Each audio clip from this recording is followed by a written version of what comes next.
मेरी पहली ये चाहत है, मेरी इतनी सी हसरत है, गले लग जा न जा। এখানে কিভাবে আসলো তা চিন্তা করছি। আসলে দুপুরে যখন কলেজ ছুটি হয়েছিল তখন জিমিন আর তে একসাথেই আসছিল। সচরাচর বাসেই যাতায়াত করে, কিন্তু এই সময়টায় বাসে ভিড় থাকায় তারা দুইজন একটা সিএনজি নেয়। সিএনজি চালক স্টেশন মোড়ে আসতেই জানায় জিমিনের বাসার রোড দিয়ে সিএনজি যাবে না, তাই জিমিনাকে নামতে হয়। সিএনজি চালক তেকে নিয়ে যাবার 5 মিনিট পর মধ্যবয়স্ক একটা লোক সিএনজিতে উঠে পড়ে। এই বিষয়টা তো তত পাত্তা দেয়নি, রাস্তায় চলার পথে তো কত লোকই গাড়িতে ওঠে, কিন্তু যখন দেখলো সিএনজি তার বাসার রাস্তা দিয়ে চলছে না, কিছু একটা বলতে যাবে, তখনই মধ্যবয়স্ক লোকটি তের মুখ চেপে ধরে। তারপর আর মনে নেই। তের ভাবনার মাঝে এক মধ্যবয়স্ক মহিলা খাবার নিয়ে এসেছে, এসে বাজে ভাষায় গালি দিয়ে বলল খেয়ে নিতে। তে দেখলো মহিলাটা খুব বিশ্রী ভাবে সেজে আছে, পরনের পোশাকটা অশ্লীল ভাবে পরা। মহিলাটা আবার বলল, হেভি টসটসে রে মেয়ে, কি দিয়ে বানাইলি এমন? তোরে তো যে দেখবে সেই নিতে চাইবে। মাইয়া হইয়া তারিফ করছি, ভাবতাইলে তোর গত্তরের জোর কি, মজাই মজা। কি খারাপ ভাষা আপনার! আপনি নিজে একটা মেয়ে হয়ে এসব বলতে লজ্জা করছে না? আর আমাকে ছেড়ে দিন, আমাকে এখানে কেন এনেছেন?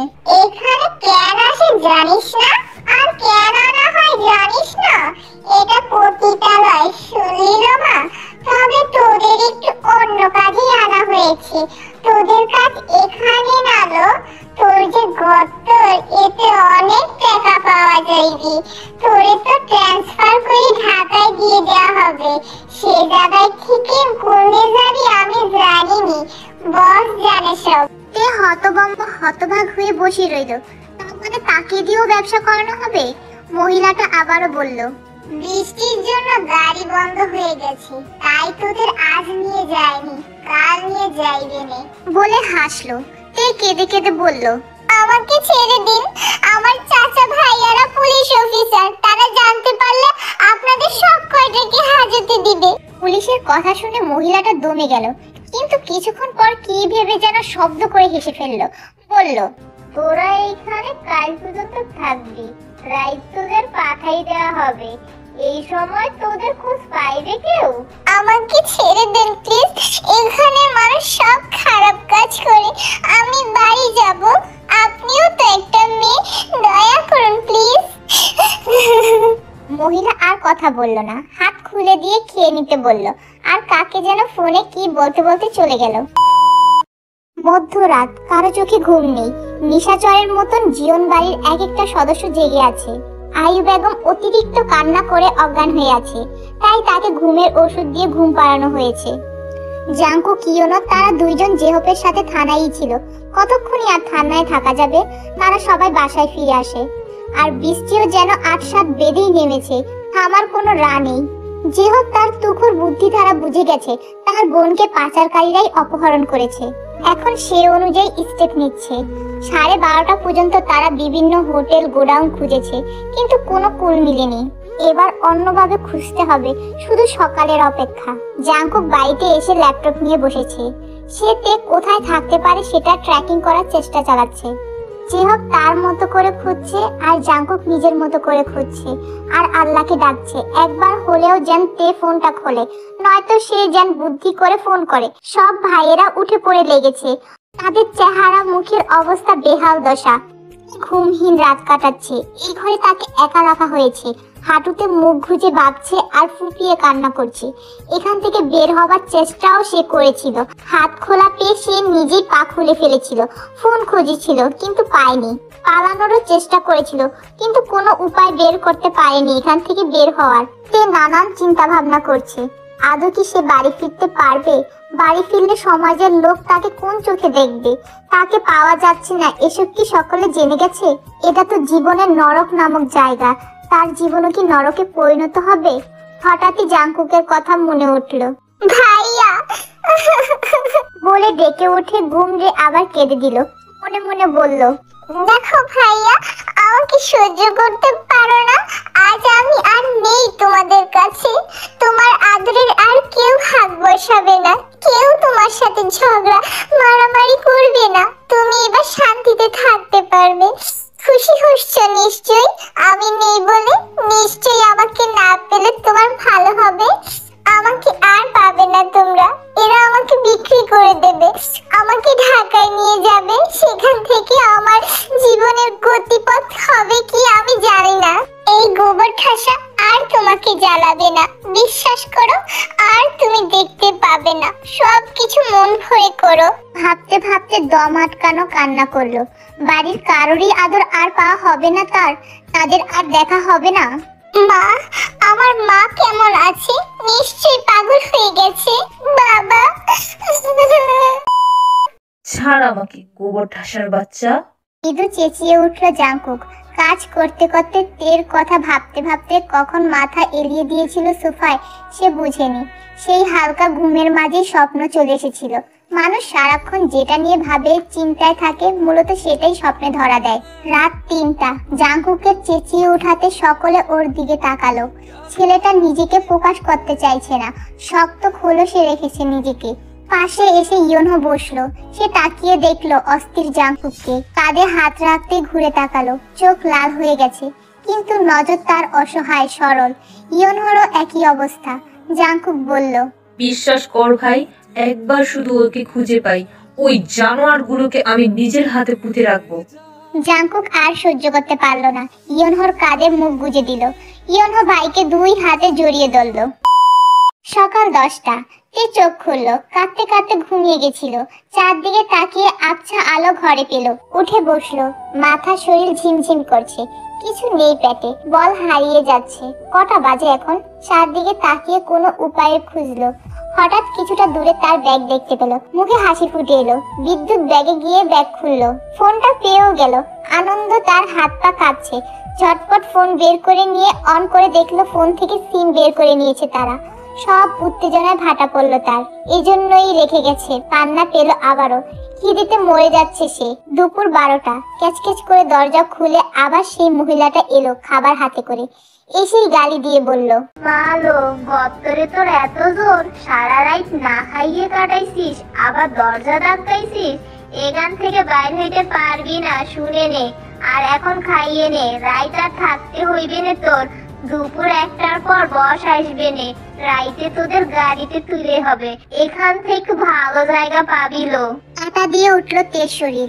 এই বজ্জাত মহিলার সাথে সে আর কোনো কথা বলতে চাইলো না। মহিলা হেলে দুলে তের কাছে এসে খাবার রাখলো। তৎক্ষণাৎ তে একটা অস্বাভাবিক কাজ করে বসলো। শরীরের সর্বস্ব জোর দিয়ে মহিলাটার বুকের উপর ঘুষি দিল। 2 হাত দিয়ে দিল, লাগলো একদম বুকের নরম স্থানে। তখনই মহিলাটা গুঙ্গিয়ে উঠলো। ভাগ্যিস শব্দ বেশি হলো না গুঙ্গানির। এবার আরো একটা অস্বাভাবিক কাজ করলো। মহিলাটার শরীর থেকে শাড়ির আঁচল নিয়ে মুখে পুরে দিল। তখনই আবার নিজের শরীর থেকে ওড়না খুলে মহিলাটার মুখে বেঁধে ফেললো, কোনো শব্দ করার আগেই। এবার মুখ বাঁধার ফলে মহিলাটা আরো কথা বলতে পারলো না, শুধু শব্দ করলো। এরপর ঝটপট রাতে তাকে যেই দড়ি দিয়ে বাঁধা ছিল সেটা দিয়ে 2 হাত বেঁধে ফেললো। তৎক্ষণাৎ মহিলাটা কিছু বোঝার আগেই সব হয়ে গেল। তাই কিছুই করতে পারলো না, শুধু চোখ বড় বড় করে চেয়ে আছে। ভাবছে একে যতটা দুর্বল মনে হয়েছিল ততটা না। দুর্বল ভাবিস আমায়? ছোট থেকে মারামারি করে এসেছি, তাই এসব টেকনিক আমার জানা আছে। শুধু সুযোগের অপেক্ষায় ছিলাম। এবার চেঁচা, কেমন পারিস? দরজায় উকি দিয়ে দেখলো বাহিরে অনেক লোক আছে। সে ফিরে এসে মহিলার ব্লাউজের নিচে বুকের ভেতর থেকে বাটন ফোনটা বের করে নিল। সে দেখেছিল কার এখান থেকে ফোন বের করতে। বলল, আরে কি বাজে জায়গায় এসব রাখিস তোরা? লজ্জা করে না তোদের? ছি, আমার তো ঘিন ঘিন করছে এই ফোনে হাত দিতে, কিন্তু উপায় নেই, তবু দিতে হবে। ফোন হাতে নিয়ে ঝটপট করে জেহবকে ফোন দিল। কল ঢোকার কিছুক্ষণ পরেই রিসিভ হলো। ওপাশ থেকে অধৈর্যের বাক্য এলো। বোঝা গেল ভাইয়েরা তাকে খুঁজতে খুঁজতে পাগল হয়ে গেছে। সে মুখে একটু হাসি ফুটে সব ঘটনা জেহবকে বলল। তে ফোন রেখে বলল, আমার কাজ হয়ে গেছে, এবার বাকিটা আমার ভাইয়ারা করবে, বুঝলি? কথাটা বলে আরো একটা অস্বাভাবিক কাজ করলো। মহিলাটার গালে ঠাস ঠাস কিল আর থাপ্পড় বসিয়ে দিল। এই মুখ দিয়ে আমাকে বাজে কথা বলেছিস না, সেটা শোধ নিলাম। 12টা পার হয়ে গেছে। বাদলো আরেক বিপত্তি। মহিলাটাকে বের হতে না দেখে 3টা পুরুষ এসে দরজা ধাক্কিয়ে ভেঙে ফেলছে। ভাইয়ারা এখনো এলো না কেন? আর কতক্ষণ? সব দেখে মাথায় রক্ত উঠেছে লোক 3টার। এগিয়ে গিয়ে তেকে একজন বিশ্রী ভাষায় গাড়ি দিয়ে থাপ্পড় দিল। ঠোঁট কেটে গেল, ব্যথায় কেঁদে দিল মেয়েটা। তাকে নিয়ে আসার এতক্ষণ পর্যন্ত কোনো শারীরিক অত্যাচার করেনি। মহিলা মুখ খোলা পেয়ে সব কাহিনী গড়গড় করে বলে দিল। সব শুনে লোকগুলো থেকে আরো মারলো। তারা রাত পর্যন্ত এখানে থাকবে না, এখনই ঢাকার জন্য রওনা দেবে। একজন বলল, এই অজ্ঞান কর সব কয়জনে, ওরে সব গাড়িতে তোল। শুনে তের মন চাইলো মাটির মধ্যে ঢুকে নিজেকে রক্ষা করতে। আশার শেষ আলোটাও কি নিভে গেল? কিন্তু এদিকে লোকগুলোর বলতেও দেরি হলো না, পুলিশের গাড়ির হর্ন কানে আসতেও দেরি হলো না। সর্বনাশ! মিনিটের মাঝে পুলিশে ভরে গেল। যে হোক নির্দেশ দিল সবাইকে ধরে তার সামনে নিয়ে আসতে। গুলোকে জিজ্ঞাসাবাদ করায় তারা জানায় তারা বছরে বিভিন্ন জেলা থেকে 10 জন করে মেয়ে নিয়ে যায় এবং তা বিদেশে পাচার করে দেয়। তেকে ধরার কারণ এই জেলা থেকে 10টা মেয়ে নিতে চেয়েছিল এবং তারা সুন্দরী আর শরীরের গঠন দেখে বাছাই করে। ঢলঢলা বা চিকন শরীরের মেয়ে তারা নেয় না। জিমিনকে না নেওয়ার কারণ জিমিনকে তাদের মনে ধরেনি। সব কাহিনী শুনে জাংকুক লোক কয়টা নাক বরাবর দিল ঘুষি কয়েকটা। ইয়নহো তাই করলো।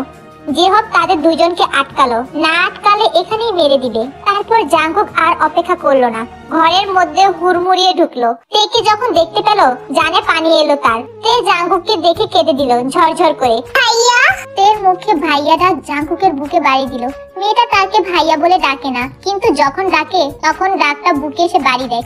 ভেতর থেকে নাড়িয়ে তুলতে সক্ষম হয়। সে চেয়েও উপেক্ষা করতে পারে না ডাকটা। চোখে পানি এসে ধরা দিল। একে খুঁজে পেয়েছে ভাবতেই পারছে না। তে ভাইয়া ডাকার সাথে সাথে দৌড়ে উঠে দরজার মুখে দাঁড়িয়ে থাকা জাংকুকের উপর ঝাঁপিয়ে পড়লো। জাংকুকের গলা জড়িয়ে ধরল। জাংকুক যেন এটার জন্যই প্রস্তুত ছিল, ভাবটা ছিল এমন। তেকে দৌড়ে আসতে দেখে সে নিজেও দিক বেদিক ভুলে হালকা ঝুঁকে 2 হাত তের কোমরে পেঁচিয়ে ধরে উপরে তুলে নিল। জাংকুক তের কোমর ধরে আর তে জাংকুকের গলা সাপের ন্যায় পেঁচিয়ে ধরে মুখ গুজে দিয়ে হাউমাউ করে কেঁদে দিয়েছে। সে যে আবার বাড়ির কাউকে দেখতে পাবে ভাবনায় ছিল না। সামনে এই ছেলেটা কি তার জানা নেই, কিন্তু সব থেকে মনে একেই পড়েছে। কেন পড়েছে জানা নেই। এত মারামারি ঝগড়া করে কিন্তু অন্তর ঠিক তাদেরই পুড়েছে। তে হাউমাউ করে কেঁদেই যাচ্ছে আর জাংকুক ওকে শক্ত করে বুকের মাঝে ধরে রেখেছে। মিশিয়ে নেওয়ার চেষ্টা করছে, যেন ছেড়ে দিলে আবার বদ লোকগুলো নিয়ে যাবে তেকে। পিছন থেকে লিমিনহ সহ সকল ভাইয়েরা এই দৃশ্য দেখে অবাক নয়নে তাকিয়ে আছে। তারা সারা বছর যে ভালোবাসা দেখায় তার থেকে দ্বিগুণ ভালোবাসা এই মুহূর্তে তের প্রতি জাংকুকের। কে বলবে এরা এক একজন বনউল আর বাগাতেতুল, ঠিক যেন টম এন্ড জেরির ভালোবাসা। জাংকুক তের কান্নারত মুখটা তুলে কি হলো কে জানে নিজের সকল আবেগ ঢেলে দিল। আদর দিল তের সারা মুখে। জাংকুক এলোপাতারি তের চোখে মুখে ছোট্ট ছোট্ট চুমু দিল, দিয়ে জিজ্ঞাসা করলো, ঠিক আছিস তুই? না, ওরা আমাকে খুব মেরেছে, বাজে ভাষায় গালি দিয়েছে, বাজে কথা বলেছে, আমাকে নোংরা খাবার খেতে দিয়েছে। কাল থেকে কিচ্ছু খাইনি আমি। আরো জানো আমাকে বিক্রি করে দিতে চেয়েছিল। তোমরা যদি আর 10 মিনিট লেট করতে আমাদের অজ্ঞান করে নিয়ে চলে যেতে এখান থেকে। সব শুনে জাংকুকের বুক আরো ভারী হয়ে এলো, সাথে রাগ উঠলো প্রচুর মাথায়। কপালের রগ দপদপ করছে। কঠিন শাস্তি দেওয়ার ব্যবস্থা করবে কুত্তাগুলোকে ভেবে নিয়ে জাংকুক আবার তের ঘাড়ের উপর গভীর গাঢ় চুমু দিল, দিয়ে বুকের সাথে আগলে নিল ছোট্ট বাচ্চাদের মতো করে। পেছন থেকে সবাই সব দেখলো। লিমিন সব থেকে বেশি অবাক হয়েছে। তিনি এবার এগিয়ে এলেন, তেকে ডাকলেন, আজকের জন্য এতটুকুই। আমি চেষ্টা করব এখন থেকে একদিন পর পর ভিডিও দেওয়ার। আর সবার যদি স্টোরিটা ভালো লাগে সবাই প্লিজ লাইক, কমেন্ট, সাবস্ক্রাইব করো।